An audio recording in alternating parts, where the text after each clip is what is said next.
اگلا سوال ہے اس پہ مجھے تنبیہ کیجیے گا اگر یہ فقہی سوال ہے کہ non Muslim eating their meals in front of other Muslim, غیر مسلم کا کسی مسلمان روزے دار کے سامنے کھانا پینا، مسلمان کی کنڈیشن تو ہمیں پتہ ہے اور وہ خود بھی اوائڈ کرتا ہے، کیا نان مسلمس پہ کچھ احکامات لاگو ہوتے ہیں دارالاسلام کے اندر؟ دیکھیں دارالاسلام میں یعنی دارالاسلام کہا ہی اس لیے جاتا ہے کہ وہاں اسلام کا اظہار اعلانیہ طور پر ہوتا ہے. ایسا نہیں کہ وہاں مذہب اسلام آپ کا پرائیویٹ ایک بزنس ہے، نہیں، بلکہ یہ ایک پبلک لائف کا حصہ ہے.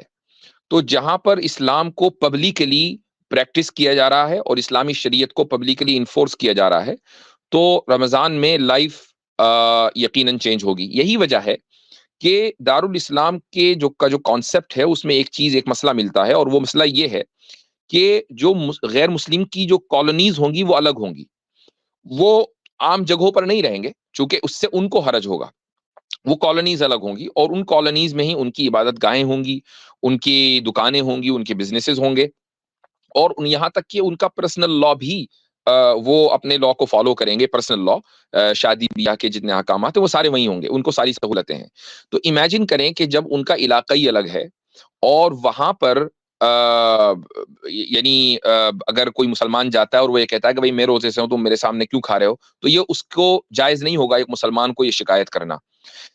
جہاں پر مسلم میجورٹی ہے وہاں پر غیر مسلموں کا کیا کام ہے کہ وہ اپنا ریسٹورینٹ کھول کر بیٹھے ہوئے ہیں یا مسلمان کے سامنے کھا رہے ہیں. تو یہ جو سیگریگیشن ہے، یہ سیگریگیشن اس لیے نہیں ہے کہ جیسے ساؤتھ افریقہ میں اپارتھائڈ اسٹیٹ تھا کہ ایک علاقے کے اندر گورے رہتے تھے، دوسرے میں کالے، تیسرے میں ایشینز. ان کی نسل کی بنیاد پر سیگریگیشن کر دیا گیا تھا، اور گورے جو ہیں وہ تو ہر جگہ زمین خرید سکتے تھے، لیکن ایشین اور کالے ہر جگہ زمین نہیں خرید سکتے تھے، وہ صرف اپنے علاقوں میں خرید سکتے تھے. یہ سیگریگیشن وہ سیگریگیشن نہیں ہے، بلکہ غیر مسلموں کی الگ کالونیز اس لیے ہیں تاکہ ان کو سہولت رہے. ٹھیک اس میں مگر میں ایک بات آپ سے ایڈ کر دوں سب. جی میرا اس کے اندر ایک سوال تھا بھائی کہ مجھ سے آپ نے جو ذکر کیا کہ کالونیز کی جو آپ نے بات کی ہے اسپیسیفکلی، اگر میں بطور پاکستانی اگر اس کی بات کروں کہ پاکستان ایون دو کہ دارالاسلام تو نہیں کہلاتا لیکن مسلم میجورٹی کنٹری ہے بہرحال، تو یہاں پر معلوم ہوتا ہے ہمیں کہ بھائی یہاں پہ جب رمضان کا مہینہ آتا ہے تو ریسٹورینٹس وغیرہ دن کے ٹائم کلوز ہوتے ہیں، لیکن اگر آؤٹ آف بلو کوئی ریسٹورینٹ اوپن بھی ہوتا ہے اور یہاں پہ کوئی naan Muslim for the sake of argument کوئی کرسچن ہے وہ کھلے عام کھاتا ہے، تو کیا کسی مسلمان کو اس پر تنبیہ کرنا اور اس کو منع کرنا یا اس سے جھگڑا کرنا جو نہیں کرنا چاہیے،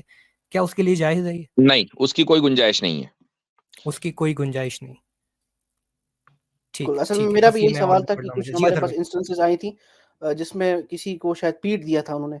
کسی نان مسلم. یہ غلط ہے. یعنی ایک تو یہ ہے کہ آپ مسلم علاقے میں ایک غیر مسلم آدمی اپنا ریسٹورینٹ کھولے بیٹھا ہے اور وہاں اس کی کوئی ضرورت نہیں ہے، وہ ٹورسٹ ایریا نہیں ہے، وہاں غیر مسلم نہیں آتے، تو ظاہر ہے کہ یہ سٹی یعنی عام مسلمان نہیں، جو سٹی کی جو انتظامیہ ہے شہر کی، وہ اس چیز کی پابند بنا سکتی ہے دکانوں کو، ریسٹورینٹس کو، کہ کس وقت کھولنا ہے کس وقت نہیں. آپ دیکھتے ہیں کہ جتنے بھی مثلا انڈیا پاکستان میں ایک عام ہے، I don't know much about Pakistan, لیکن انڈیا کے بہت سے شہروں میں جو شہری انتظامیہ ہوتی ہے وہ یہ آرڈر جاری کرتی ہے کہ رات کو 10 بجے کے بعد دکان نہیں کھلے گی، صبح اتنے بجے سے پہلے دکان نہیں کھلے گی.